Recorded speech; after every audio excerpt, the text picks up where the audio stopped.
O futuro ministro-chefe da Casa Civil, Onyx Lorenzoni, disse que o governo do presidente eleito Jair Bolsonaro vai ter 22 ministérios. Ele confirmou ainda que o Ministério do Trabalho vai deixar de existir. Nós vamos conversar agora ao vivo com a Andréa Sadi, que hoje está aqui em São Paulo. Oi, Andréa, boa tarde para você. Já teve idas e vindas essa história do fim do Ministério do Trabalho. Então, de fato, agora vai terminar mesmo? Oi, Sandra, boa tarde para você, boa tarde a todos. O Ministério vai, mas não as suas funções, porque elas serão incorporadas a outras 3 pastas. As pastas da Justiça, da Cidadania e também a pasta da Economia. Essas informações foram confirmadas hoje pelo futuro ministro da Casa Civil, Onyx Lorenzoni, em uma entrevista para a Rádio Gaúcha, que é do grupo RBS. Vamos ouvir o que ele diz. Uma parte vai ficar com o ministro Moro, que é aquela parte da concessão de carta sindical, né? Vamos dizer que é a face mais visível, e que vocês, por inúmeras vezes, a imprensa brasileira registrou os problemas que ocorriam ali naquela pasta, né? De desvios, de problemas graves de corrupção. A outra parte, aquela que trata de políticas ligadas aí a emprego, vai ficar uma parte dela na economia, e a outra parte vai ficar na cidadania.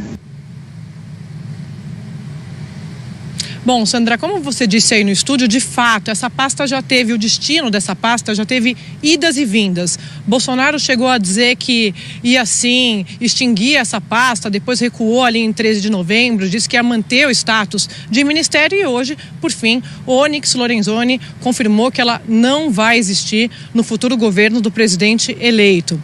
Para essa semana ainda falta definir o futuro ministro ou ministra do Meio Ambiente. E também a partir de amanhã, Bolsonaro ele vai começar a se reunir com as bancadas parlamentares, principalmente da Câmara dos Deputados. Também é uma informação do futuro ministro da Casa Civil. Ele disse que o governo do Bolsonaro ele quer conversar ali, inaugurar uma nova forma de fazer política e que nessa nova fórmula não vai ter troca de cargos, o famoso toma lá, dá cá. Vamos aguardar. Sandra, é com você aí no estúdio. Ok, Andréa, muito obrigada pelas suas informações. O Ministério Público quer que o ex-ministro de governos do PT, Antônio Palocci, pague uma multa de 20 milhões de dólares para continuar em prisão domiciliar. Nós vamos agora direto a Curitiba falar com Dulcinea Novaes, que tem as informações. Dulcinea, boa tarde para você. Boa tarde, Sandra. Boa tarde a todos. Na decisão que permitiu que Palocci saísse, cumprisse prisão domiciliar, o juiz Danilo Pereira Júnior considerou que os 37 milhões que Palocci já tem bloqueados pela Justiça bastavam para que ele fizesse ou pudesse sair da cadeia. Isso porque o acordo de colaboração assinado com a Polícia Federal tinha essa previsão. Mas, segundo o Ministério Público Federal, essa cláusula foi vetada pelo TRF4. Portanto, quando homologou a delação do ex-ministro. De acordo com os procuradores, para permanecer na prisão domiciliar, Palocci tem que pagar 20 milhões de dólares, ou seja, cerca de 68 milhões de reais em valores corrigidos, além dos 37 milhões que ele já tem bloqueados. O juiz ainda não respondeu ao pedido do Ministério Público Federal. Palocci foi condenado a 9 anos e 10 dias de prisão em regime semiaberto. Ele deixou a prisão na quinta-feira da semana passada, mas ainda responde a mais 2 processos da Lava Jato aqui em Curitiba. Nós entramos em contato com a defesa do ex-ministro, mas até o momento não obtivemos resposta. Ok, Dulcinea Novaes, muito obrigada pelas suas informações. Novas revelações apontam mais indícios contra o governador do Rio de Janeiro, Luiz Fernando Pezão. Ele foi preso na semana passada, suspeito de manter um esquema de corrupção.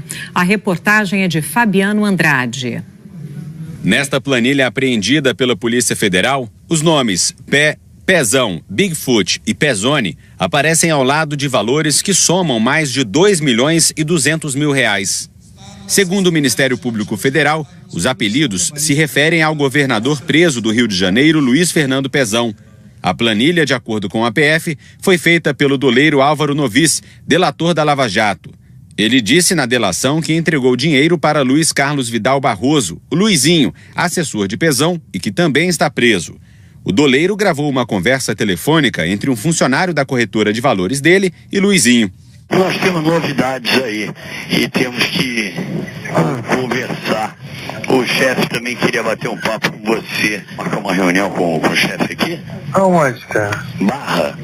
Na Barra? É, seria para conversar, pra gente esquematizar isso. Ah, entendi, aquela reunião daquele projeto, entendi. Mas aonde na Barra, Márcia? Eu te dou o endereço direitinho, pode ser na nossa corretora lá. A conversa foi no fim de julho de 2014, durante a campanha de Pezão ao governo do Rio. Em outro telefonema, o funcionário diz que tem uma documentação para entregar a Luizinho. Tem coisas que eu tenho que resolver, documentação para te entregar, e o chefe quer ver com você como é que está a melhor forma de fazer. A polícia conseguiu cruzar os dados da localização dos celulares dos investigados neste dia. Segundo as investigações, documentação é o dinheiro da propina. E o chefe mencionado na conversa é o doleiro Álvaro Novis, que, segundo a polícia, se encontrou com Luizinho, assessor de Pezão, num shopping da zona oeste do Rio, pouco depois do telefonema. Para os investigadores, foi neste encontro que eles combinaram a entrega de 3 milhões de reais para Luizinho.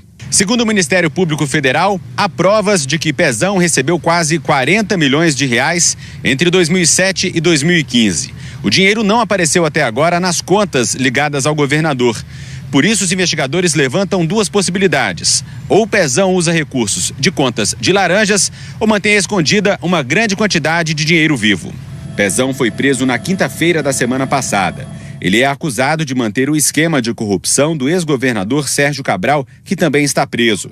A Polícia Federal disse que vai aprofundar as investigações para descobrir detalhes do envolvimento de Pezão e o destino do dinheiro que ele teria recebido irregularmente.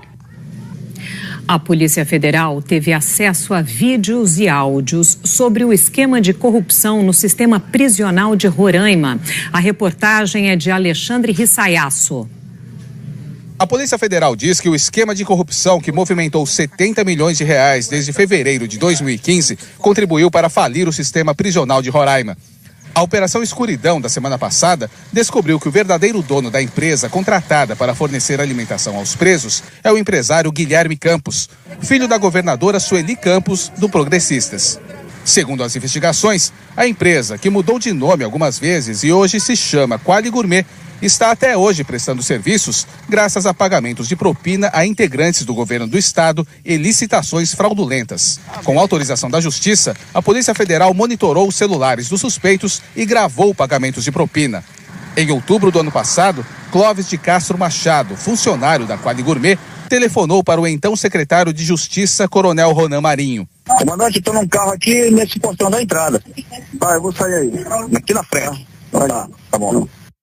O pagamento foi gravado. Ronan Marinho, responsável pelo sistema prisional, saiu do prédio, deu um sinal para Clóvis, que está nesse carro prata. Depois de pegar uma mochila vazia, ele foi até o carro de Clóvis. Os dois foram para um outro ponto da cidade. Quando o carro parou, o secretário desceu com a mochila nas costas e foi embora. Segundo a Polícia Federal, os pagamentos de propina eram sempre feitos em dinheiro. As investigações apuraram que desde 2015 os suspeitos sacaram 17 milhões de reais dessa agência bancária na zona norte de Boa Vista. A operação da PF prendeu 11 pessoas. 9 delas, inclusive Ronan, que também é chefe da Casa Militar, estão presas no comando de policiamento da capital. É ele quem aparece nessas imagens, caminhando e fazendo alongamento. Lá também está preso outro ex-secretário de Justiça, Josué dos Santos Filho, e Renan Pacheco, que se elegeu deputado estadual nas últimas eleições. A esposa dele, Simone de Oliveira da Cruz, está em prisão domiciliar. Guilherme Campos foi preso em um condomínio em Brasília e está na carceragem da Polícia Federal. O maior presídio do estado está sob intervenção federal desde a última segunda-feira. Os presos comandavam crimes de dentro da cadeia, como atentados contra prédios públicos, assassinatos e tráfico de drogas. A Quali Gourmet disse que vai demonstrar nos autos que não houve superfaturamento. A defesa de Guilherme Campos disse que ele não está envolvido na organização criminosa. Os advogados de Ronan Marinho e Josué Filho disseram que só vão se pronunciar depois de ter acesso à íntegra da investigação. Nós não conseguimos contato com os advogados de Renan Pacheco e Clóvis Machado. Um incêndio